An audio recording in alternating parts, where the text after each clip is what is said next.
兄弟，飲杯，奶好啊，有咩好啊？又高鈣，又有蛋白質，最緊要係咩？明目啊嘛。車手最緊要係咩？對眼。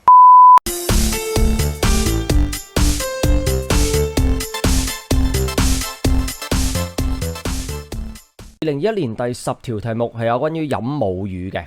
人類嘅母乳呢，唔單止為嬰兒提供養分啦，亦都有呢個保護作用嘅。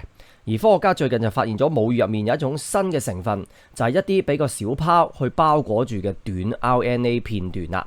但係科學家呢，就對於呢個短嘅 RNA 片段嘅作用呢，就意見紛紜喎。咁以下呢，我哋就有兩個嘅假說啦。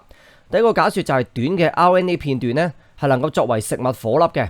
當嬰兒進食母乳嘅時候啦，就會去消化咗呢個短嘅 RNA 片段，然後就吸收當中嘅養分啦。跟住去到假說2啦，就係呢個短 RNA 片段呢，係能夠調節到嬰兒嘅基因表達嘅。而家啦，我哋先去解決咗第一個假說先。為咗測試假說1，科學家進行咗母乳嘅體外消化 （in vitro digestion）。其實呢個字眼呢，我哋喺體外受精呢都學過嘅，就係 in vitro fertilization 啦。咁以下啦，我哋就準備咗20 ml 嘅新鮮母乳啦，就進行以下嘅步驟咯。第一個步驟呢，加入鹽酸；第二步啦，就係加入第一款嘅酶混合物，然後就擺喺一個37度嘅環境培養20分鐘，然後再加入碳酸氫鈉溶液，再加上酶嘅混合物2。然後啦，再喺37度嘅情況底下培養30分鐘，然後再將整個混合物就培養喺85度，就係3分鐘。最後尾啦，就檢測翻呢個消化咗嘅母乳啦，佢入面 RNA 片段嘅水平同埋呢個核苷酸嘅水平啦。咁大家有翻少少印象啦。RNA 係由咩組成嘅呢？就係由核苷酸所組成啦。咁我哋先睇第一部分咯，參考翻人體嘅體內消化。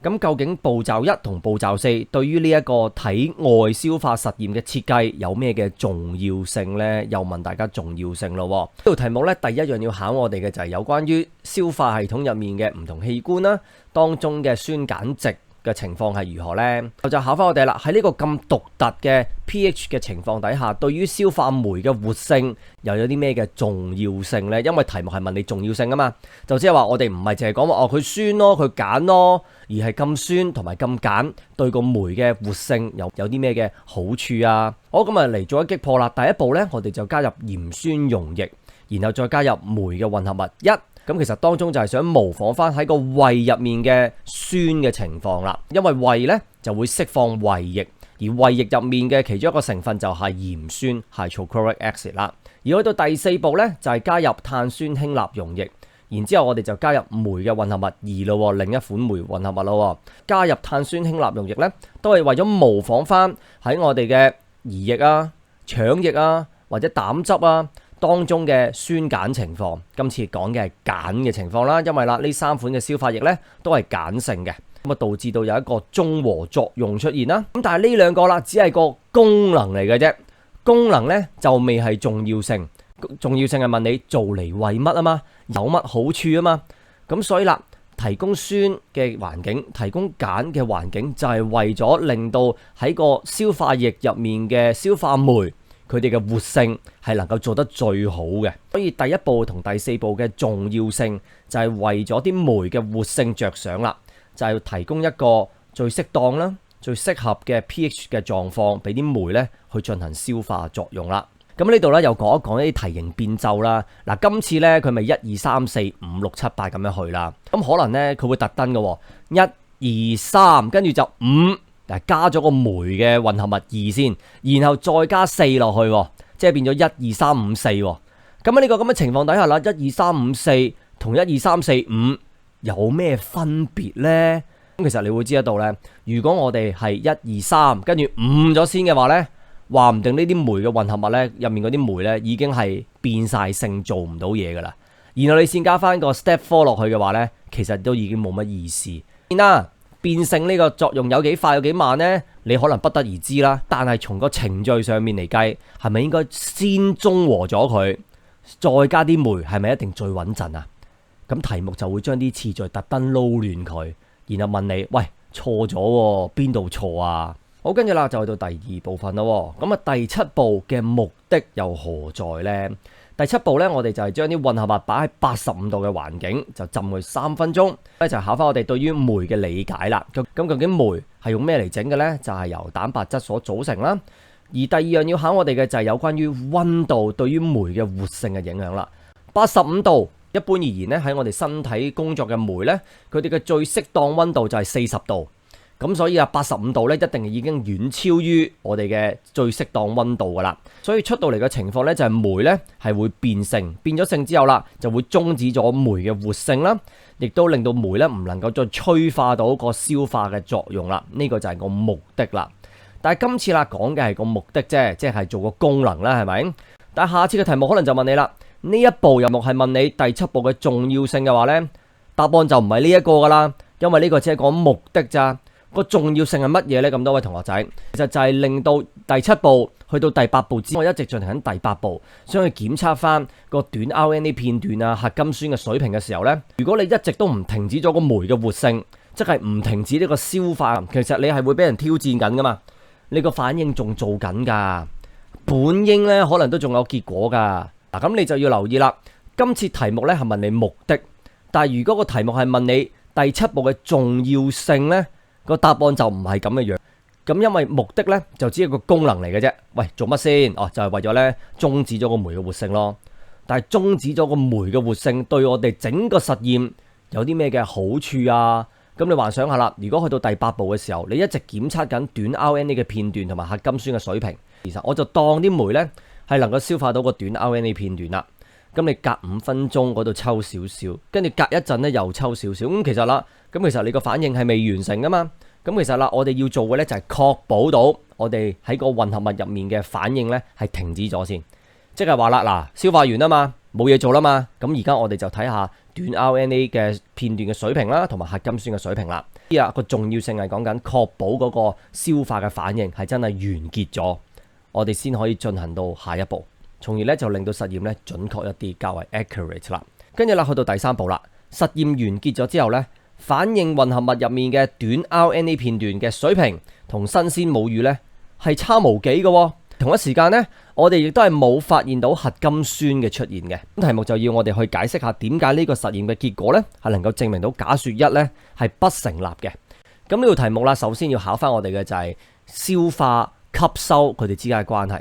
消化咗嘅嘢食究竟有啲咩特質係令到我哋可以吸收咗佢呢？就係細粒、簡單同埋可溶。而第2樣亦都好重要嘅就係呢個短 RNA 片段嘅組成部分係乜嘢？RNA 嘅片段呢，其實就係由一個個嘅單體所組成。而呢個一粒粒嘅單體呢，就係核苷酸啦。而家啦，我哋就運用翻個思考邏輯呢，去解釋下點解實驗嘅結果係能夠證明得到呢假說1係不成立嘅。根據假說1呢，呢個短嘅 RNA 如果佢作為一個食物嘅顆粒，身體係咪能夠即刻吸收到佢先？應該唔係㗎。咁所以啦，佢應該係會被消化成為佢哋嘅單體，就係核苷酸。但係我哋又發現啦，消化咗之後咧，呢個短 RNA 嘅水平咧就同新鮮嘅母乳差唔多。同一時間，我哋喺呢個消化咗嘅混合物，亦都揾唔到呢個核苷酸喎。咁究竟啦，有冇消化過呢？咁究竟有冇消化過呢？我哋又吸唔吸收得到呢？呢個就係關鍵嘅問題啦。咁從個實驗嘅結果呢，就能夠反映得到啦。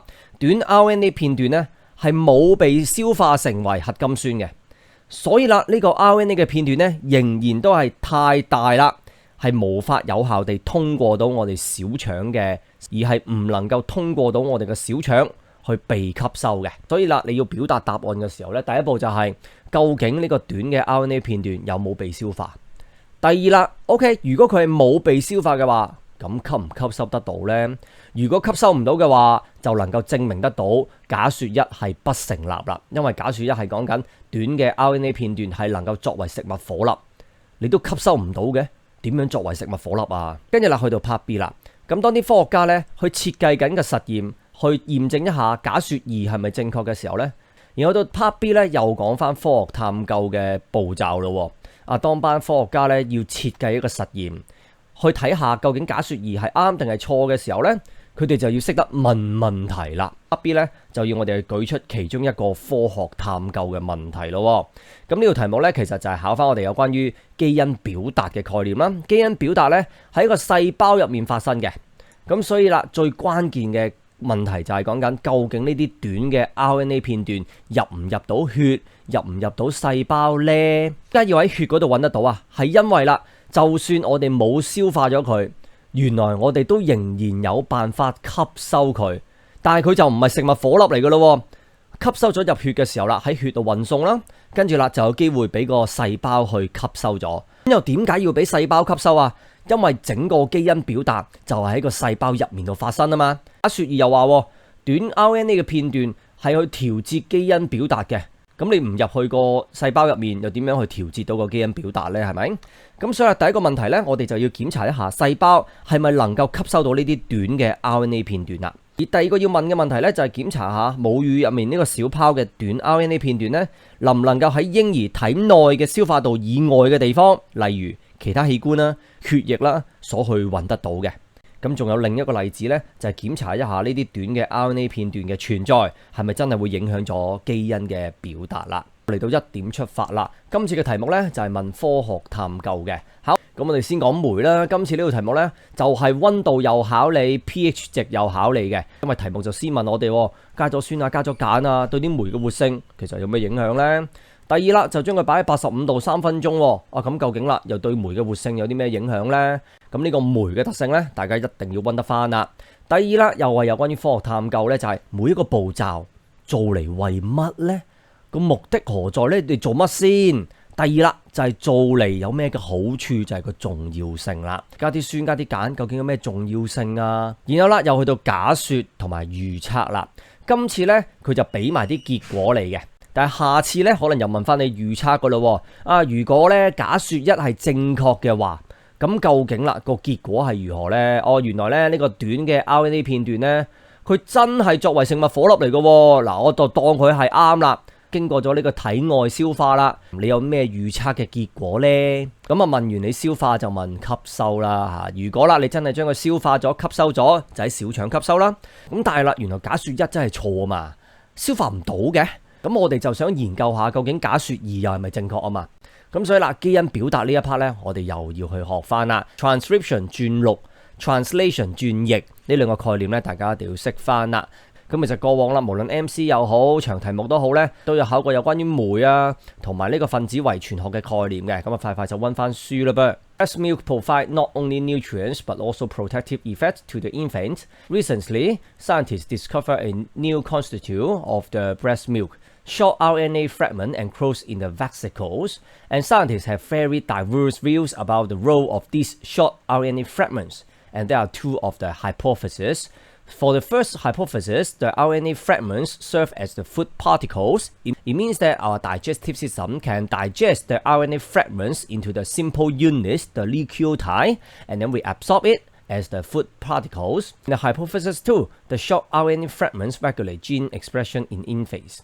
So let's take a look at the hypothesis 1. Part A. To test hypothesis 1, scientists perform an experiment of the in vitro digestion of the breast milk, and the method is shown below. So the word in vitro, it means outside the body. So do you still remember the concept in vitro fertilization?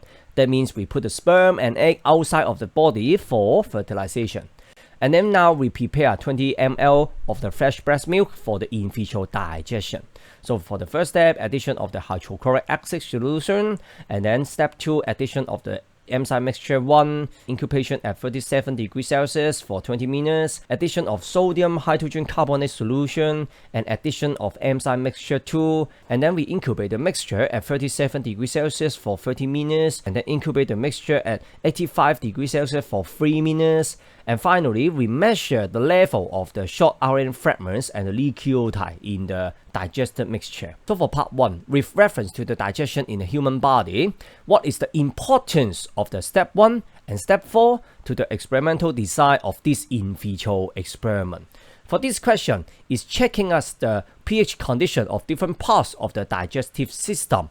And then we need to realize the importance of the specific pH condition for the digestive enzyme activity. We are not just mention the pH condition of different parts. For the stomach, it's acidic. Or for the small intestine, it is alkali. No, it's not the end of the story. You need to talk about the specific pH condition for the digestive enzyme activity. Let's take a look at step 1.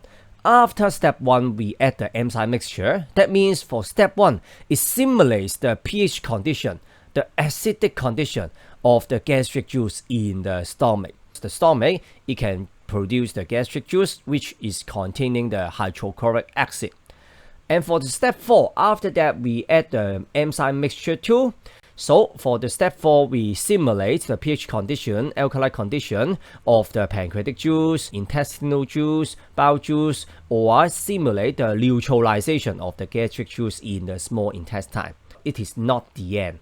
We need to talk about the importance. For the first 2 points, it's just what do we do? Okay, we try to simulate the pH condition of the stomach and of the small intestine. But how is it related to the digestion?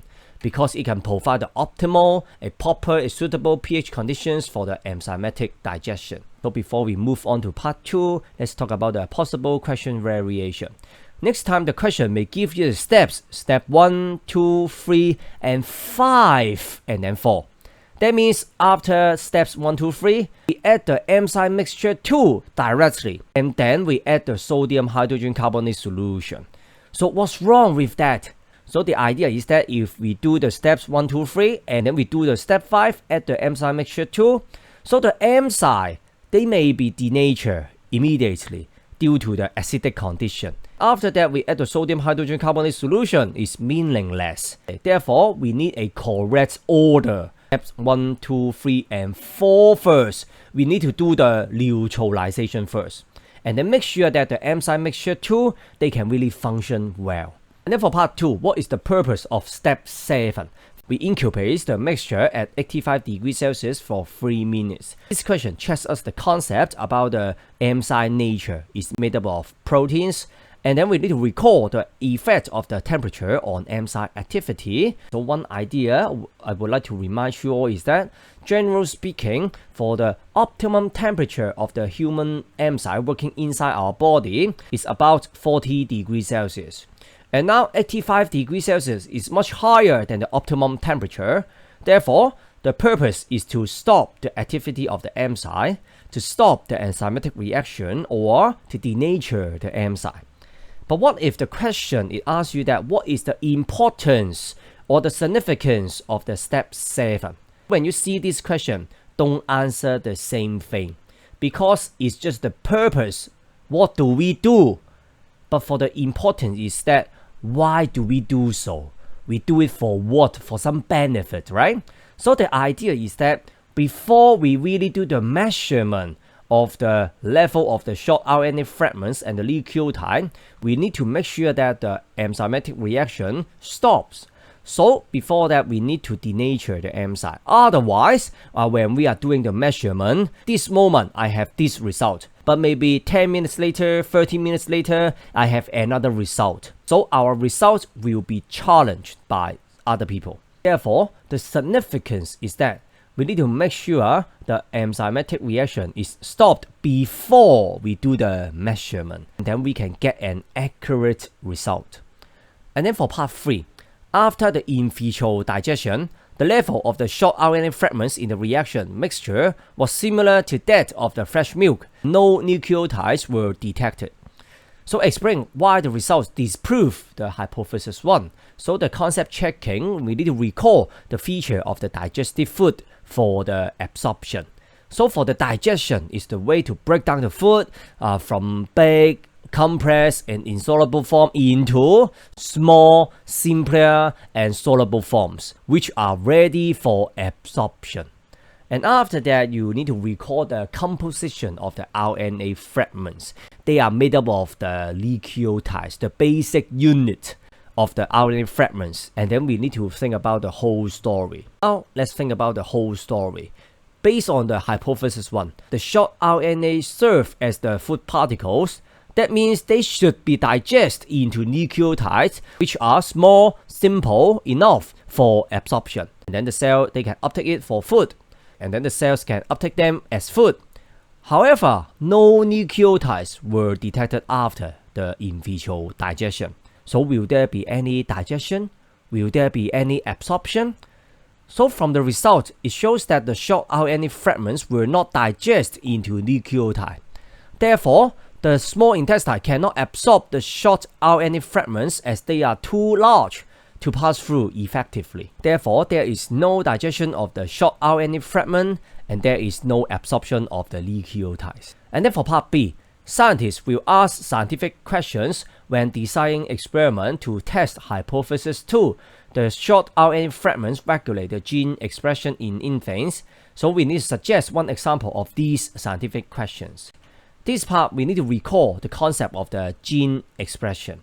This process takes place in the cell. Molecular genetics, right? We learn the transcription, translation, they take place in the cell. Therefore, the critical question will be, are the RNA fragments in the blood or in the cells? Why they are in the blood? Because without digesting them, we can still uptake them from the small intestine to the blood. The RNA fragments will be circulate in the blood and then they will be uptaken by the cells. So the question, we need to check whether the cells can pick up the short RNA fragments. We can check these short RNA fragments in the milk vesicle can be detected in the infant other than in the digestive tract in vivo. That means in the organs, in the blood, in our body. And the last one is to check if the presence of these short RNA fragments will affect gene expression. Let's talk about the curriculum mapping. This question starts from the scientific investigation, and there are two concepts we are checking. One is the MSI and the other one is the digestion. So for the MSI, this question checks us about the effect of the temperature of the pH value on the MSI activity. Therefore, you need to recall the properties of the MSI. So in this question, we talk about the procedures, we talk about the purpose, we talk about the importance of a certain procedures, and as what I mentioned, the order of the procedures are also crucial idea. The digestion, we have a particular hypothesis, and this time the result is given, but maybe next time it will ask you to do the prediction. If the hypothesis 1 is correct, what would be the predicted results? And after the digestion, we talk about the absorption, we mentioned the small intestine, and we also talk about the gene expression. How can the gene expression is regulated? So you need to recall the concepts of the transcription, translation, and you can watch the video no matter for MC or long question about the molecular genetics, for the MSIs, for the digestion, for revision.